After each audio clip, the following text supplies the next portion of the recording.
Fala galerinha do xadrez, tudo beleza? Pessoal, estamos na semifinal aqui do Legends of Chess 2020 e temos aqui de brancas Peter Svidler, russo, contra o norueguês campeão mundial Magnus Carlsen. Vamos dar uma olhada nessa partida que ela é muito interessante. O Svidler abre aqui com C4, abertura inglesa, temos cavalo F6 pelo Magnus Carlsen, cavalo em F3, E6 e aqui E3 simplesmente pelo Svidler, e o Carlsen vai para o lance B6 aqui, para desenvolver o bispo de casas claras em fianqueto. Temos B3, bispo B7, bispo B2, ambos os bispos da ala da dama aí brigando pelas longas diagonais. Temos bispo em E7, D4, indo em direção ao centro, roque, bispo D3 e aqui C5, já buscando uma ruptura no centro. Roque aqui pelo Svidler e o Magnus Carlsen resolve capturar aqui, trocar um peão que não é central por um peão central, fazendo o lance C por D4, temos E por D4 e agora D5. O Magnus Carlsen não se incomoda em colocar aqui pedra na frente do próprio bispo, porque, enfim, isso daqui vai ser aberto a qualquer momento, essa posição pode ser aberta aí a qualquer momento. Então a partida seguiu com cavalo C3, temos cavalo em C6, completando aí o desenvolvimento das peças menores, ambos os jogadores já fizeram isso. Dama em E2, colocando a dama na segunda horizontal, conectando as torres como manda aí o manual. E aqui de E2 está dominando essa diagonal de casas claras e também está brigando pela casa de E5. Temos torre em E8 aqui pelo Carlsen, torre de A em D1. Agora partindo para o desenvolvimento das torres, torre em C8, o Magnus Carlsen faz a mesma coisa, torre de F em E1, completando, portanto, aqui o desenvolvimento de todas as peças. E aí temos praticamente aí o fim da abertura, estamos começando o meio jogo, e o Carlsen faz aqui o lance G6, olha que lance interessante, colocando aí obstáculo para esse bispo de casas claras. A partida continuou, vale dizer que nessa posição aqui já foi jogado algumas vezes entre os grandes mestres, já não é uma posição tão comum, bispo F8 foi jogado em todas as vezes, G6 é um lance aqui, pelo menos eu não encontrei nas bases, esse lance do Magnus Carlsen. Temos bispo em B1 aqui pelo Svidler, bispo em F8 pelo Carlsen, cobrindo aqui a deficiência das casas escuras depois do avanço do peão. Temos cavalo em E5 pelo Svidler, bispo em G7 e agora F4, expandindo aí na ala do rei. D por C4 agora pelo Magnus Carlsen, abrindo aqui a diagonal de casas claras, temos B por C4. E aqui, pessoal, vale dizer que já nessa posição o Svidler já começa a sofrer com a questão de tempo, já no lance 17.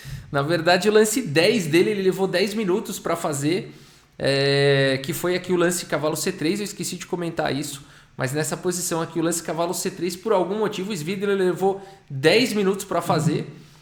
Então aqui, na posição aqui no lance 17, que a gente estava olhando, o Svidler já tem problemas no tempo. Aí. O Magnus Carlsen segue com o cavalo em A5, desferindo um ataque aqui ao ponto de C4, abrindo a diagonal do bispo de casas claras. A partida seguiu com D5, agora E por D5, cavalo por D5, bispo por D5, C por D5, enfim, algumas trocas, e as brancas ficam com esse peão isolado aqui na coluna D, e o Magnus Carlsen tem a possibilidade da entrada do cavalo aí na casa de C4. Esse lance é muito interessante, aproveitando a cravada aqui da posição. O lance jogado foi cavalo C4 aqui pelo Magnus Carlsen, a cravada aqui do cavalo, pessoal? O cavalo está cravado, não pode capturar então em C4.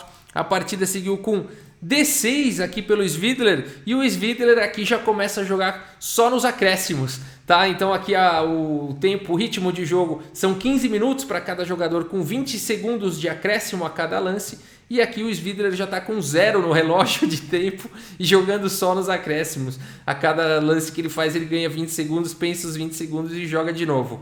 Já está complicado aqui no lance 21, a questão do tempo para o Svidler. E a posição é bem complexa, Então a partida seguiu com o cavalo D7 aqui pelo Magnus Carlsen, aproveitando mais uma vez aqui a cravada, pressão total no ponto de E5. E aqui bispo D3 foi jogado pelo Svidler. Temos cavalo por B2, dama por B2 e torre C5, colocando pressão aqui no ponto de E5. Temos bispo em B5, colocando pressão em D7, fazendo uma cravada. E agora o Magnus Carlsen segue com cavalo por E5. Por que será que o Magnus Carlsen fez isso? Por que será que ele deixou aqui a torre? Será que você consegue explicar isso? Se você quiser dar pause nessa posição, a título de exercício e imaginar, o lance jogado não foi bispo por torre, mas se você quiser imaginar o que jogaria depois de bispo por torre, de negras, fazer esse exercício aí vale a pena. Por que será que o Magnus Carlsen deixou aí a torre? E por que será que o Svidler não capturou? E eu espero que você tenha encontrado, a partida seguiu com peão por cavalo, mas eu espero que você tenha encontrado que se bispo por torre, a ideia toda seria cavalo em F3 aqui dando cheque e abrindo um ataque sobre a dama aí do Svidler, ganhando muito material, ganhando aí a partida praticamente. Por isso que depois de cavalo por E5 aqui pelo Magnus Carlsen, a partida seguiu com F por E5 e agora torre de E por E5. E a posição aqui do Svidler começa a desmoronar, esses peões que avançaram tanto parecem ter avançado cedo demais, porque agora eles estão indefesos e caindo 1 a 1. A partida seguiu com torre por E5, bispo por E5, atacando o peão e atacando a dama. Dama B3 e depois de bispo por D6, o tempo do Svidler caiu e não dava mais, A posição aqui, enfim, acho que teria muito jogo ainda. Se o jogador quiser, talvez tentar trocar as torres, trocar as damas, levar para um final de bispos de cores opostas, mesmo com 2 peões a menos, talvez, talvez pudesse tentar dar uma enrolada nesse sentido. Agora, com quase nada de tempo no relógio, o Svidler pior aí na posição já deixou o tempo cair, Então, no dia de hoje, o match do Carlsen contra o Svidler, o Carlsen se deu melhor na semifinal, e a gente vai continuar acompanhando aí os próximos dias até as finais, se eu não me engano, começam no dia 3, tá bom? No dia 3, então até lá a gente vai postando aqui no canal Xadrez Brasil mais partidas aí da semifinal do Legends of Chess 2020. Vamos dar uma olhada aqui no relatório e depois comentar algumas coisas aí sobre a partida. Bom, 98,7% de precisão para Magnus Carlsen, uma precisão monstruosa, 87,4% de precisão para o Svidler. Rafael, esse aplicativo aí do chess.com tá puxando o saco do Carlsen porque ele cometeu erro aqui, o Svidler não cometeu nenhum erro e tá com uma imprecisão bem mais baixa, Mas na verdade aqui é a questão dos melhores lances, O Magnus Carlsen fez muitos aí dos seus lances, foram os melhores lances, quase o dobro aqui do Svidler, e isso puxa bastante a precisão para cima. Foram apenas 3 imprecisões do Carlsen contra 5 e o erro do Carlsen. Agora, o erro do Carlsen foi o último lance aqui, bispo por peão. O computador diz que tem algum lance aí mais forte, mas as pretas já estavam ganhas, tá? Mas vamos dar uma olhada onde é que o Svidler perdeu a mão, Vamos tentar entender aí. Na verdade, foram nas imprecisões. O Svidler não errou, mas o problema todo dele foi a questão do tempo. Foi pensar. Acho que o maior erro dele foi pensar 10 minutos para fazer um lance de abertura aqui, essa posição aqui. 10 minutos para fazer cavalo C3, eu não sei se ele teve problema de conexão de internet, o que aconteceu, mas o fato é que isso atrapalhou bastante ele, esses 10 minutos aí fizeram falta e muita, Então acho que esse foi o primeiro erro, perder 10 minutos nesse lance. Bom, seguindo aqui, já nessa posição onde o Svidler já está com muito pouco tempo no relógio, a posição é bem equilibrada. Aqui o Svidler vai para esse lance D6, mas uma ideia seria seguir aqui com o bispo em D3, Por exemplo, cavalo por B2 é algo parecido com o que seguiu na partida, mas com o peão em D5. Cavalo por B2, por exemplo, dama por B2, dama aqui por D5. A gente poderia ter uma bonita continuação aqui com o bispo C4, desferindo um duplo ataque aqui sobre a dama, o bispo protegido aqui pelo cavalo. E depois de dama C5, cheque, por exemplo, e rei H1, você fala, mas aqui as negras podem capturar esse cavalo sem problema nenhum. Para capturar o bispo na sequência vale a pena, Uma torre aí por 2 peças menores vale a pena, mas seria uma sequência bem bonita aqui. Depois de torre por E5, as brancas teriam um recurso aqui, por incrível que pareça, que seria o lance bispo por F7. Aí seria um recurso bastante interessante na posição. Depois de rei por F7, aí sim F por E5 e depois de cavalo G4, torre C1. Notem o problema aqui da posição para as negras. Se a dama sair tentando proteger a torre, ela teria que vir aqui para F8, Só que aí torre F1 seria matador aqui, seria vencedor para as brancas. Então nessa posição as pretas teriam que se contentar com o empate e fazer um empate forçado com o cavalo em F2, cheque. A dama não pode capturar em F2 porque a dama está protegendo. E depois de região 1, cavalo H3 aqui, dando um duplo. Aqui teria que vir para H1, Aqui em F1 estaria levando dama G1 com sequência de mate. Seria muito perigoso expor o rei dessa maneira. teria que vir para H1 de novo e aí ficaria vindo com cavalo F1 e cavalo H3. Notem que aqui não tem aquele da gaveta, hein? O mate do Philidor aqui, tá? Não funcionaria, tá? Aqui seria empate mesmo por perpétuo, vai ficar dando esse cheque eternamente. Aqui não funcionaria porque depois da torre toma não tem cavalo mate não, porque a dama captura o cavalo, aí chora, né? Senta e chora. Se você pensou que deu mate aí e não deu, pode abandonar a partida, né? Então não teria esse mate, notem aí, mas a ideia seria realmente que as pretas teriam aí esses perpétuos com cavalo H3 e cavalo F2, tá? Seria uma continuação bastante interessante. Então D6 foi um lance impreciso aí do Svidler que começou a custar caro, né?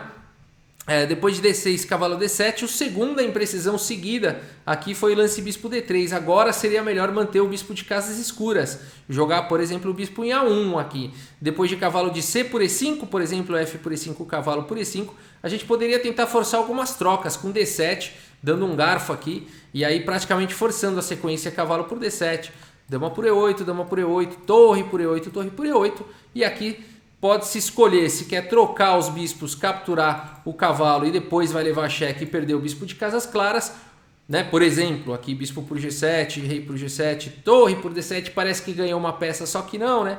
Poderia tentar jogar um final como esse, que seria bastante equilibrado, ou até mesmo, apesar do peão a menos para as brancas, né? Mas a maioria de 3 contra 2 está na ala do rei, onde o rei pode tentar proteger, provavelmente vai para um final empatado, ou até mesmo uma outra possível sequência aqui, ao invés de bispo por G7, simplesmente torre por D7 diretamente também seria uma possível continuação, e depois de bispo por A1, bispo C2, tentando manter aí os bispos de cores opostas, tá? Torre E1, por exemplo, cheque, rei F2, torre E6, torre por A7, e também um final aí equilibrado. Então são duas continuações aqui que poderiam dar equilíbrio depois de bispo em A1. Agora, com muito pouco tempo no relógio, é difícil avaliar tudo isso. Veio o bispo D3, e aí depois de cavalo por B2, dama por B2, torre C5, ainda veio o lance bispo B5 aqui. Acho que foi a última imprecisão. Foi ficando cada vez pior aí para o Svidler. Essas imprecisões na sequência, aqui talvez dama em F2, com ideias de que, enfim, E5 será capturado, mas pelo menos a dama fica fazendo pressão na coluna F. Por exemplo, cavalo por E5, F por E5, bispo por E5, torre F1, seria uma possível continuação. Depois de torre F8, por exemplo, D7, bispo aqui em D6 seria interessante para quando capturar aqui não levar um descoberto, né? Então bispo D6 seria um lance interessante, mas aí poderia seguir com dama em F6, por exemplo, dama por D7, aí sim bispo por G6, abrindo um ataque descoberto aqui no bispo, e depois de H por G6, torre por D6, com aqui as brancas continuariam, né? Em todas as linhas que a gente viu, as brancas teriam um peão a menos, no entanto aqui peças pesadas no tabuleiro e tudo mais, grandes chances aí de conseguir levar uma partida dessa para um empate. Então o Svidler teve muitas oportunidades, mas com pouco tempo fica difícil contra o Magnus Carlsen ainda, né? Se você não encontrar ali os lances mais precisos toda hora, vai fazendo diferença. E aí não deu aí para o Svidler. Mas bacana, né? Bacana. Vamos vendo aí. Só lembrando que as semifinais então estão sendo entre Magnus Carlsen, Svidler, Guiri e Nepomniachtchi. Tá bom, pessoal? É isso. Espero que vocês tenham gostado do vídeo. Muito obrigado pela sua audiência. Um grande abraço aí para todos vocês e até a próxima. Valeu!